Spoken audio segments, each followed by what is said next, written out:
Welcome to our channel. Today we how to authenticate with Google Authenticator for AWS MFA setup detailed guide step by step clearly. Open your web browser and navigate to the AWS Management Console. Log into your AWS account using your credentials. Once logged in, locate and select your account name in the top right corner. From the drop-down menu, choose My Security Credentials. Scroll to the Multi-Factor Authentication (MFA) section. Click on Assign MFA Device. Select Virtual MFA Device from the options presented. Click the Continue button to proceed.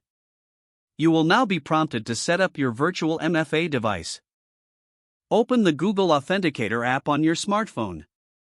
If you do not have the app, download it from the iOS App Store or Google Play Store. In the Google Authenticator app, tap on the plus symbol icon to add a new account. Choose the option Scan a barcode or enter a provided key. Return to the AWS Management Console to display the QR code. Use your smartphone's camera to scan the QR code displayed on the screen. Once the QR code is scanned, the app will generate a 6-digit code for you. Back in the AWS console, enter the 6-digit code displayed in the Google Authenticator app. Click the Continue button to proceed.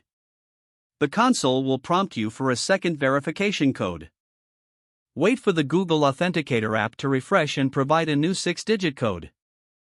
Enter the second code into the AWS console. Click the Assign MFA button to finalize your setup. You have now successfully authenticated with Google Authenticator for AWS MFA setup. To confirm, you can log out and attempt to log back into your AWS account. You will be prompted to enter an MFA code from Google Authenticator during the login process. Congratulations, your AWS account is now more secure with multi-factor authentication enabled. If the page does not load, refresh the browser or try again in a private or incognito window.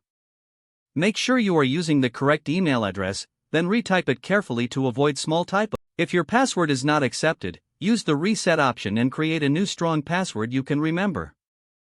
Check your spam folder for verification or security emails, then complete any requested confirmation steps. Enable two-factor authentication if available to improve account security and reduce unauthorized access risk. Don't forget to like this video and subscribe to our channel for more step-by-step tech guides.